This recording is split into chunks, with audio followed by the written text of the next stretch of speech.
Bien, nosotros llevamos varios miércoles y más de un mes que nos introdujimos esto con la profecía bíblica, la estructura de la profecía bíblica. ¿Qué más dijimos? La profecía bíblica está ligada a Israel. El espíritu de la profecía es Cristo. ¿Qué más dijimos? La columna vertebral de la profecía era el sueño de Nabucodonosor. ¿Y eso se refería a qué? Al desarrollo de las naciones gentiles. Y después lo que le entregó el ángel a Daniel, las semanas, las 70 semanas. ¿Cuántas se han cumplido? Dios mío. 69. Esperamos la semana 70. ¿Dónde está la semana 70? Apocalipsis. Ahí está la semana 70. Ahí está la semana 70. Y nos estamos introduciendo a la semana 70. Veamos algunas cosas. Ya lo dijeron ustedes, Apocalipsis significa revelación de Jesucristo. Dios revela a Cristo, Cristo envía a su ángel, mensajero, y éste entrega la revelación al siervo Juan, que ha dado testimonio de la palabra, de Jesucristo y de lo que ha visto. Y el siervo Juan a todos los siervos de Dios. ¿Quiénes son los siervos de Dios? ¿Qué significa siervo? Esclavos de Cristo. Amén. ¿Qué más? Dichosos los que leen y oyen las palabras de esta profecía y las atesoran para sí. Gozo, bendición hay para quien lee y oye las palabras de este libro de Apocalipsis. Juan se dirige específicamente a las 7 iglesias de Asia Menor, actual Turquía, y el apóstol trae gracia, generosidad, paz, reconciliación y comunión del Padre, del Espíritu Santo y del Hijo, primogénito de los muertos, testigo fiel y el soberano de los reyes de la tierra. Ya dijimos que este libro es de la revelación de Jesucristo como Rey, Juez y Guerrero. Es la descripción de la semana 70 del profeta Daniel y del día grande de Jehová, anunciado en el Antiguo Testamento. Y vamos a entrar Apocalipsis 1, 5, 6. Nosotros vimos hasta, y de Jesucristo testigo fiel, y el soberano de los reyes de la tierra. Hoy día, al que nos amó y nos lavó de nuestros pecados con su sangre y nos hizo reyes y sacerdotes para Dios su Padre, a Él sea la gloria, el imperio, por los siglos de los siglos. Amén. El título del sermón es: somos amados y lavados para ser de la realeza de Dios. Vamos a orar. Incline su rostro. Padre bueno, Padre eterno, Padre misericordioso, Señor, te pedimos tu gracia, Señor, para que este sermón fructifique en nuestros corazones, Señor, y te pedimos, Señor, un entendimiento y un amor por lo que nos vas a enseñar hoy día. Te rogamos esta misericordia, Señor, en el nombre de Cristo Jesús. Amén. Bien. El que nos amó. Nos amó. ¿Quién nos amó? Dios. ¿Cuál es la expresión del amor de Dios más grande? Su Hijo Jesucristo. Pero Dios es siempre amor. La creación, toda la creación, es una obra de amor de Dios. Dios no creó, ¿para qué? Para que haya sufrimiento, dolor, enfermedad, angustia, muerte. Veamos, Génesis 1, 26, 31. Entonces dijo Dios: hagamos al hombre a nuestra imagen conforme a nuestra semejanza, y señoree, gobierne significa, los peces, el mar, las aves de los cielos, en las bestias, en toda la tierra y en todo animal que se arrastra sobre la tierra, y creó Dios al hombre a su imagen.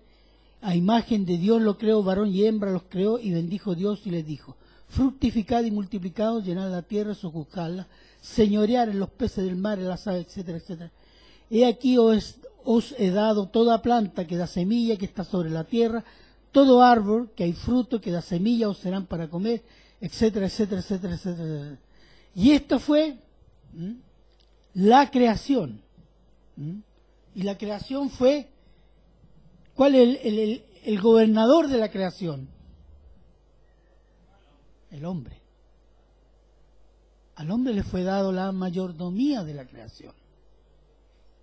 Y no por un gesto tirano o un gesto, no, por un gesto de amor con su creación. ¿Cierto? Génesis 2, 1, 3.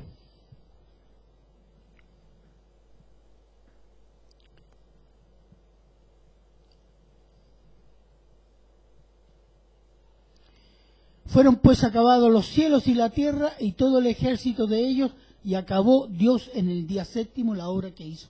Y reposó el día séptimo de toda obra que hizo, y bendijo Dios el día séptimo y lo santificó, porque en él reposó de toda la obra que había hecho en la creación. ¿Dios se cansó? No. Volvamos al versículo anterior, por favor, que hay una parte que quiero mostrarles. ¿Cómo concluye el pasaje? Y he aquí que era bueno en gran manera. Todo lo que había hecho era perfecto, armonioso, santo. Y después dice, ¿cierto? Descansó el séptimo día, porque vio que la obra que había hecho era... Cuando dice que reposa, no es porque Dios se cansó. ¿Qué significa? ¿Sí? Uno, para que el hombre aprendiera de que el séptimo día hay que descansar, un día de descanso. Y segundo, que Dios reposó, sino contempló esta obra, se gozó. Cuando nosotros reposamos, vamos a alabar al Señor. Nos gozamos en contemplar a quién, a nuestro Señor. Ese es nuestro reposo, porque Cristo es nuestro reposo, ¿cierto? Entonces, el reposo de Dios fue que contemplar esta obra que había hecho y haberse gozado de ella. Entonces era una obra de amor, perfecta, etcétera, etcétera, etcétera. Bueno, en gran manera. Todo fue acabado, es decir, hoy día la creación no está en evolución para ser mejor, mentira. Todo fue acabado de una vez cuando Dios dijo, se acabó, esto es, punto. No existen más teorías, lo demás son invenciones. Bueno, pero alguien quebró esto. ¿Quién quebró esto? ¿Quién? No, Eva. Bien. Oh. Pero mire, y le voy a explicar por qué se lo dije así. Veamos Génesis 3, 17 y 19.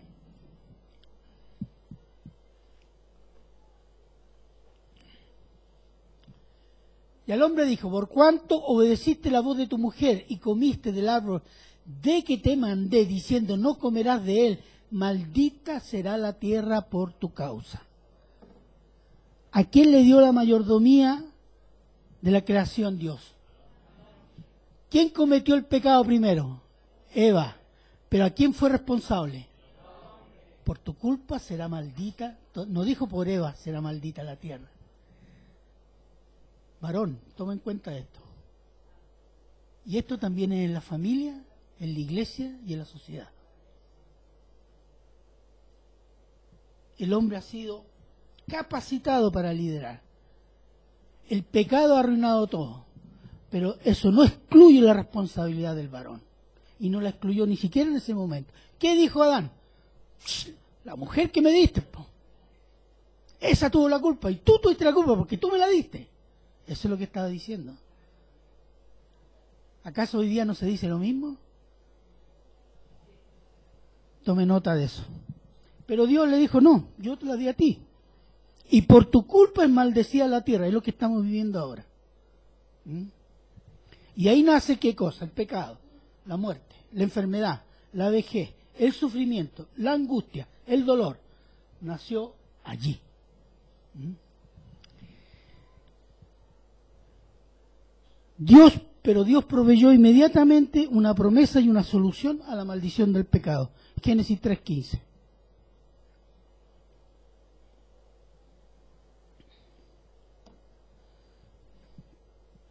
Y pondré enemistad entre ti y la mujer, le está diciendo a la serpiente, que es el diablo, y entre tu simiente y la simiente suya, ésta te herirá en la cabeza y tú le herirás en el calcañar.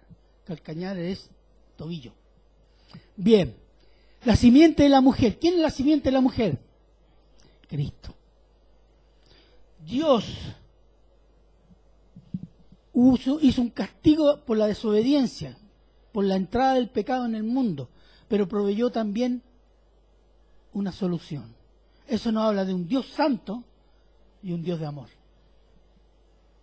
A esa humanidad proveyó ¿qué? La venida de Él, que iba a pagar por el pecado que se cometió aquella vez. En Adán nacemos todos pecadores, pero en Cristo somos salvos. ¿Mm? Entonces, Juan 3:16, ¿lo conocen? Porque de tal manera, eso, de una manera inescrutable, que no podemos entender, amó Dios al mundo. Mundo merecedor de que debe ser destruido. Mundo rebelde a Dios. Que ha dado a su Hijo unigénito para que todo aquel que en Él cree no se pierda, mas tenga vida eterna. Este es el amor de Dios. Esta es la máxima. Una promesa en Génesis se cumple varios siglos después, pero se cumple. La venida de el Salvador, Él va a cargar nuestros pecados para que nosotros podamos ser libres del pecado y tener el perdón de Dios, porque Dios si no nos podría perdonar, tendría que castigarnos. Y Dios proveyó eso, que era su promesa. Primera de Juan 4, 9, 10. En esto se mostró el amor de Dios para con nosotros, en que Dios envió a su Hijo unigénito al mundo para que vivamos por Él. En esto consiste el amor, no en que nosotros hayamos amado o elegido a Dios, sino que Él nos amó y nos eligió a nosotros y envió a su Hijo en propiciación por nuestros pecados. Ese es el amor de Dios. Cuando dice, en Génesis dice, al que nos amó, en una frase dice, a nosotros nos parece, Él amó, así como quien el amor humano. No, Dios dio un amor inconmensurable en Cristo. Siendo Él sin pecado, Él vino a pagar nuestro pecado, nuestra maldición. Entonces, conocemos el amor de Dios porque Él nos amó. Y nosotros, no nosotros que amamos nuestro ego corrompido y por ello no podemos amar ni elegir a Dios. Por eso Él nos ama primero, porque sabe que no podemos amar. Si no conocemos el amor de Dios, nosotros tenemos siempre ese amor egoísta. Esa es la generosa misericordia de Dios que nos salva del pecado, porque el pecado es el principal problema de la raza humana. Puede agregarle todos los problemas, ecológicos, económicos, etcétera, pobreza, riqueza, pero el principal problema es el pecado, porque esa es la raíz de todo mal. Y lo hizo no tomándonos en cuenta nuestra rebelión, nuestra maldición y nuestro odio por Dios. Porque ninguno de los que está aquí, decir que antes que creyera, conociera a Dios, amaba a Dios, no queríamos saber nada de Dios. Y Él tuvo misericordia con cada uno de nosotros. Como pedimos misericordia con nuestros familiares. Bueno, nosotros éramos iguales, ¿no?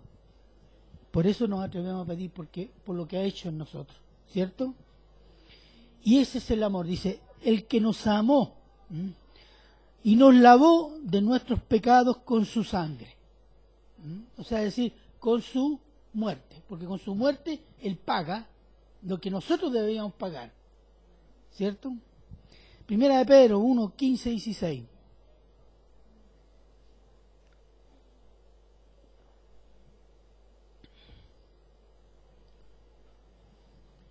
Sino como aquel que os llamó es santo, sé también vosotros santos en toda vuestra manera de vivir, porque escrito está, sed santos, porque yo soy santo, porque Dios es santo, porque Cristo es santo, porque el Espíritu Santo es santo. Y eso por eso tenemos un llamado al creyente a vivir en santidad. Es el primer llamado. Charles Spurgeon le decía a sus estudiantes, si usted no tiene un llamado a la santidad, no tiene ningún llamado a ninguna cosa. Si usted no siente la necesidad de santidad, usted no tiene ni un llamado a pastor, misionero, diácono, lo que sea. Porque el primer llamado de Dios al cristiano es a la santidad. Cuando yo lo leí dije, ¡uy, Dios mío! Claro, ¿quién podrá? Pero si uno mira las Escrituras, eso es, pues el primer llamado es ser santo. Él nos aparta. Eso significa santidad. ¿Para qué? Para que le sirvamos a Él y solo a Él. Usted puede ser mecánico, chofer de taxi, dueño de casa, ingeniero, médico, técnico, lo que sea, pero su vida no es eso, su vida es servir a Cristo. Como profesional, como empleado, como obrero, como dueño de casa, como vecino, etcétera, etcétera. Entonces, ser santo, eso es. El santo no justifica sus pecados, sino que se arrepiente y confiesa y depende cada día de Dios por medio de su palabra. Somos lavados, perdonados, santificados, pero vivimos las consecuencias de nuestra naturaleza pecaminosa. Nosotros convertidos a Cristo morimos como los demás, ¿o no? Igual. Porque nuestra naturaleza es pecaminosa todavía. Pero tenemos una promesa, que vamos a ser resucitados en un cuerpo sin pecado. Esa es la promesa que tenemos. Ese es el amor de Dios. A veces pensamos que esto Dios está obligado a darlo. No. Dios lo dio solo por su misericordia y para que nosotros cuando estemos allá arriba alabemos y cantemos las misericordias de Dios. Porque los únicos redimidos, ¿sabe quiénes son? No son los ángeles, no son los perritos, no. Como dijo un caballero, son los seres humanos. Y todavía en el cielo no se cantan las misericordias de Dios. Cuando la iglesia llegue al cielo, ahí la creación del cielo va a conocer las alabanzas por las misericordias de Dios. Entonces, Primera de Pedro 2:9.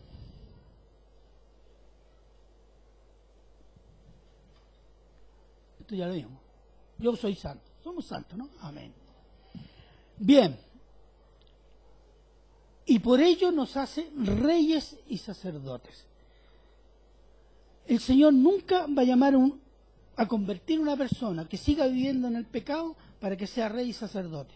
Él no usa instrumentos sucios. La otra vez dijimos, la profecía siempre ha sido entregada ¿a quién? Hombres santos, no charlatanes. Todos los hombres que escribieron profecía y que hicieron la escritura, eran todos hombres santos, consagrados a Dios. Dios no entrega su profecía ¿a quién? A charlatanes. Y hoy día hay muchos. Mateo 19, 27, 29. Están los discípulos con el Señor Jesús y el Señor Jesús tiene un encuentro con el joven rico. Y le dice el joven rico, Señor, ¿cómo tendré la vida eterna? Le dice, los mandamientos, yo he cumplido todo. Entonces le dice, te falta uno, vende todo lo que tienes y sígueme. Y ahí se le cayeron las alas. Y se fue triste porque tenía mucho. Entonces, Jesús dice, es más fácil que pase un camello por el ojo de una aguja que un rico vaya a los cielos. Entonces los discípulos dijeron, si para un rico es difícil, nosotros que somos pobres, ¿qué va a pasar? Porque existía el concepto de que la riqueza era señal de bendición, entonces se iban al cielo. Y ahora muchos lo dicen lo mismo. Entonces Jesús les da esta respuesta. Entonces respondiendo Pedro dijo, he aquí nosotros lo hemos dejado todo y te hemos seguido. ¿Qué pues tendremos? Y Jesús les dijo, de cierto os digo que en la regeneración, cuando el Hijo del Hombre se siente en el trono de su gloria, ¿de qué está hablando ahí?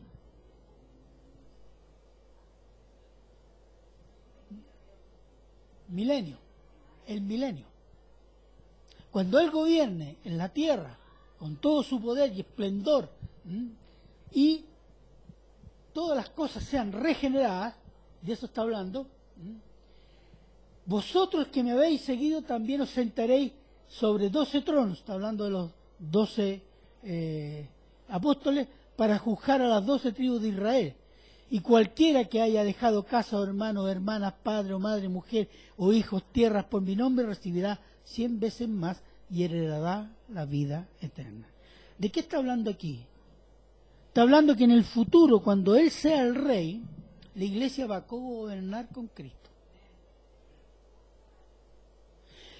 Cristo hereda lo de Dios y nosotros coheredamos con Cristo. Esa es la bendición que tenemos, hermano. Pero eso ocurrirá del milenio para adelante. Muchos toman este versículo para decir, ve, vaya por riqueza, haga negocio, especule aquí, métase en política, robe acá, allá, etcétera. Somos hijos del rey. No. Esa es una promesa que tenemos cuando Cristo gobierne, no cuando la iglesia gobierne. La iglesia no tiene llamado a gobernar. La iglesia tiene un llamado a predicar. Y tiene una promesa de cogobernar cuando Cristo gobierne el cielo y la tierra. ¿Va a gobernar con quién? Con su esposa. La esposa es la iglesia.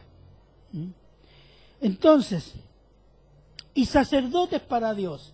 ¿Qué significa ser sacerdote para Dios? El sacerdote, en la tradición judía, sirve a Dios en su templo. Por ejemplo, los levitas y los sacerdotes servían en el templo judío y era la única actividad que tenían. Ellos no tenían herencia de tierra. Ellos decían, su herencia era Jehová. Ellos servían toda la vida. La tribu de Leví estaba dedicada completamente al servicio del templo. Y además es uno que intercede ante el pueblo, ante Dios por el pueblo. Los sacerdotes sacrificaban los animales y presentaban los animales que la gente traía para perdón, para reconciliación, etcétera, para todas las necesidades espirituales. Entonces, quien intercedía por ello y hacía la operación era el sacerdote con la ayuda de los levitas. Entonces, ese es el rol del sacerdote, es como un intermediario entre Dios y los hombres. Hoy día es similar, pero con algunas pequeñas diferencias. Por ejemplo, el cristiano es servidor del templo de Dios en la tierra, pero también es templo de Dios. Y en el milenio, la iglesia va a ser los que van a servir en la Nueva Jerusalén. La iglesia tiene un rol sacerdotal. Por eso el apóstol Pedro dice, sacerdotes y reyes.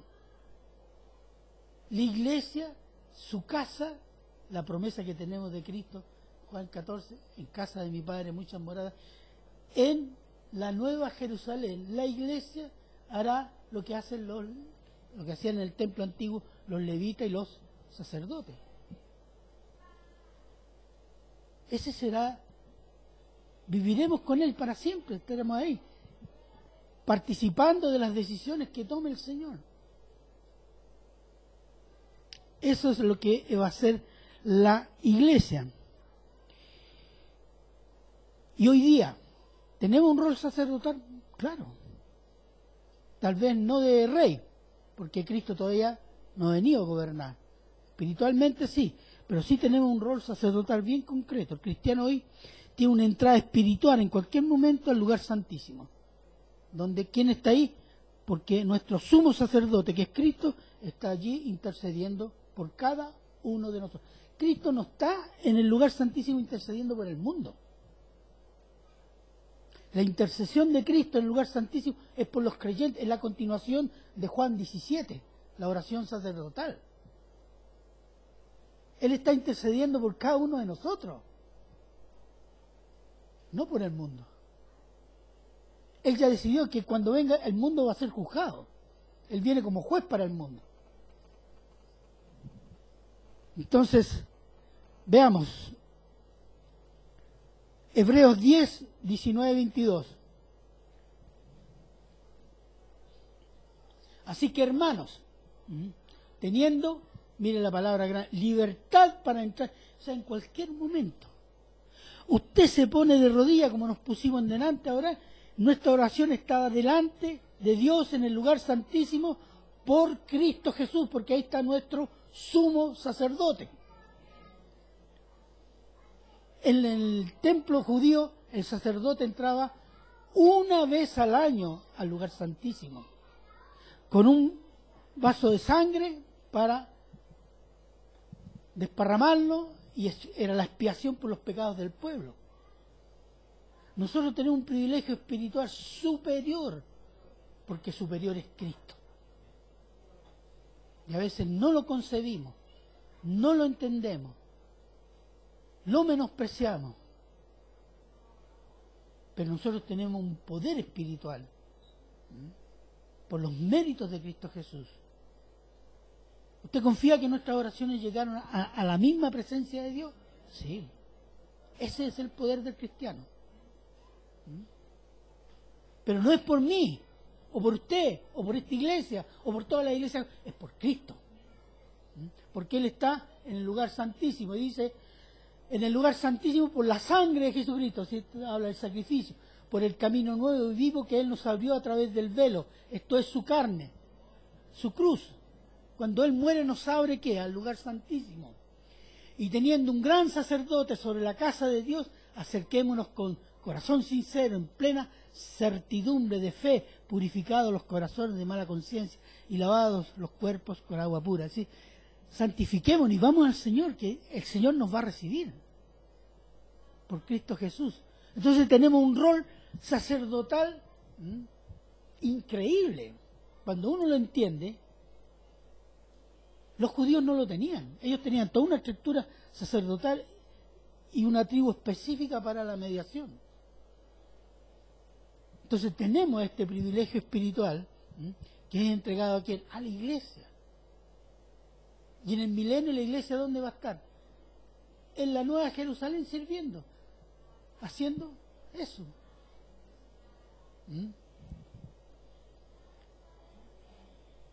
Hebreos 13, 15 y 16. Así que, ¿y cuál es el sacrificio del sacerdote cristiano? Así que ofrezcamos siempre a Dios por medio de él sacrificio, por medio de Cristo está hablando, sacrificio de alabanza, es decir, fruto de labios que confiesan su nombre y de hacer el bien y de la ayuda mutua. No os olvidéis, porque de tales sacrificios se agrada Dios. Alabanzas a Cristo, predicación de Cristo, amor con los creyentes, obediencia, ese es nuestro sacrificio. Su vida consagrada, obediente, santa a Dios es una ofrenda de sacrificio. Revelarse eso, no reconocer su pecado, cuestionar a Dios siendo cristiano, usted está ofendiendo, rebelándose brutalmente contra Dios. Y Dios disciplina eso. Porque delante de Él nadie se presenta con pecado. Él lo rechaza. O cambia, o lo hace cambiar.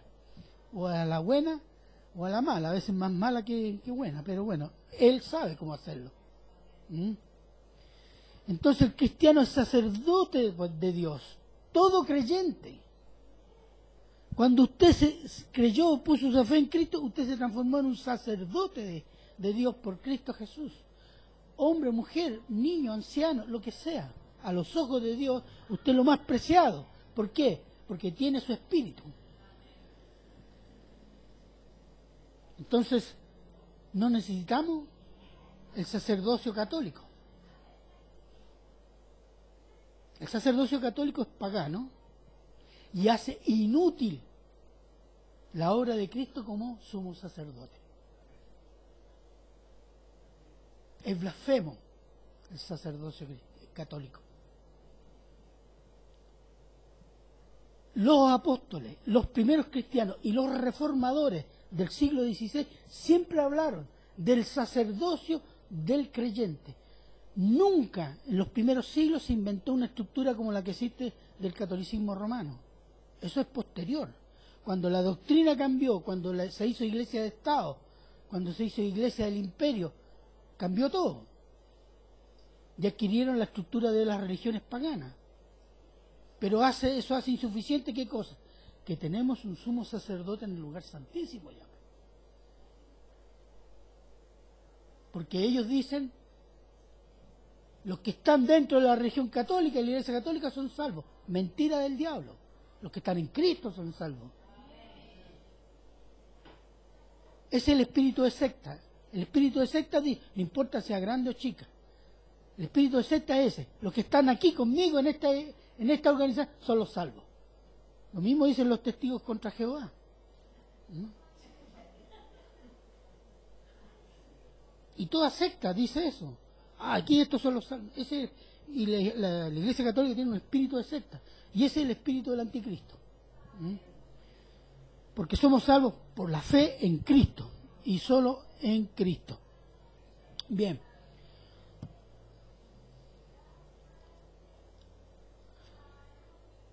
Entonces, ¿qué es lo que nos prepara? Aparte de la fe en Cristo, para ser un buen sacerdote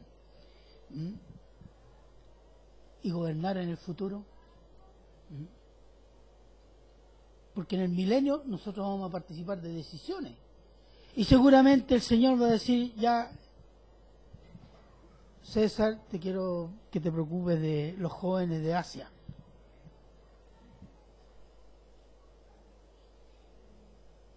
Romina, preocúpate de las dorquitas que andan por ahí. Pero a cada uno le va a dar responsabilidades de gobierno, en mayor o menor grado. Incluso en 1 Corintios lo dicen. Bueno, pero ¿qué nos prepara? ¿Cómo debemos prepararnos? Si yo quiero tener una buena parte de gobierno, si yo quiero ser un buen sacerdote desde ya. Primera de Tesalonicenses 4:3. Pues la voluntad de Dios es vuestra, esta es la clave. Santificación, hermano. Santidad. En Cristo, cuando nosotros nos convertimos, somos declarados justos, no hechos justos. Somos declarados santos, no hechos santos. Esa es una diferencia. Y el proceso de santificación dura toda nuestra vida hasta la muerte. Por eso la voluntad de Dios, ¿cuál es? Nuestra santificación. Que apartéis de fornicación, etcétera, y póngale todo lo demás. ¿Cierto? Eso es lo que nos hace sacerdotes eficientes. Y nos va a hacer gobernantes con mayor responsabilidad. Para terminar, Mateo 25:23. Su Señor le dijo, bien, buen siervo y fiel. ¿Qué significa fiel? Que era santo. ¿Por qué? Porque Él es santo. Cuando yo quiero ser santo, soy fiel. ¿Por qué? Porque el carácter de Dios y de Jesucristo, el Espíritu Santo, es santidad. Buen siervo y fiel. Sobre poco has sido fiel, sobre mucho te pondré. Te daré mayores responsabilidades, visto que en lo poco fuiste fiel, fuiste santo, fuiste obediente. Y yo te voy a dar mayores responsabilidades. Entra en el gozo de tu Señor. Esa es la promesa que tenemos, hermano. Cuando volvamos al versículo de Apocalipsis, Él nos amó, el que nos amó, y nos lavó de nuestros pecados con su sangre, y nos hizo reyes y sacerdotes para Dios su Padre. Amén, ¿cierto? A Él sea la gloria, el imperio por los siglos de los siglos. Amén. Tome en cuenta esto. Medítelo. Y medítelo sobre su vida. ¿Cuánto deseamos la santidad? Esto es una cuestión clave. Sin santidad nadie verá a Dios, dice. Está luchando. El Señor no nos está pidiendo perfección porque sabe, pero sí nos ha dado los medios para luchar contra nuestro pecado, ¿o no? Y a veces no lo hacemos. Y eso es lo que tenemos que examinar. Porque esto va a tener consecuencias eternas. Esto va a tener consecuencias. Tú fuiste poco fiel, te voy a dar poca responsabilidad. Pero eso en el cielo va a ser humillante. Aquí no, porque aquí no nos vemos los corazones. Allá el Señor nos pega una pura mirada y estamos desnudos. Piénselo. Cultive el temor a Dios. Porque Él sabe cada cosa que pensamos. Nuestros más íntimos y silenciosos pensamientos, ¿sabe lo que es para Dios de sus hijos? Gritos. ¡Quiero pecar! ¡Quiero pecar! Así lo escucha Dios. Pero nosotros decimos, no, tal vez, no sé, qué. Y ahí está. Pero Dios está escuchando y dice, ¡quiero pecar! No, pues hijo, son gritos. A veces nosotros pensamos como el ladrón que mira para allá, para allá, para allá, y no mira nunca para arriba. Y nosotros debemos mirar primero para arriba. La santidad, Dios ama su santidad. Por eso hay juicio, porque Él es santo. Y el cristiano, las cosas que debe cuidar, amar y luchar es por su santidad. Eso da honra y gloria a Dios. Oremos, hermano. Padre bueno, Padre eterno, Padre misericordioso, Señor, gracias te damos por este pasaje, Señor, que sintetiza, Señor, la magnífica obra que el Espíritu Santo, Dios Padre y Jesucristo han hecho para que nosotros fuéramos convertidos a ti, Señor. De pecadores inmundos, malditos y rebeldes, Señor, tú nos has hecho santos por tu misericordia y por tu poder. Padre, gracias, Señor, por esta palabra que nos enseña, Señor, las grandes promesas que tenemos, ser reyes, sacerdotes para ti, Señor, servirte con toda santidad, Señor. Desde ya te pedimos, Señor, que fortalezcas el Espíritu Santo en nosotros, para que estas palabras las podamos llevar a cabo en nuestra vida y dar honra y gloria a tu nombre. Te damos gracias, Señor, y te lo agradecemos en el nombre de Cristo Jesús.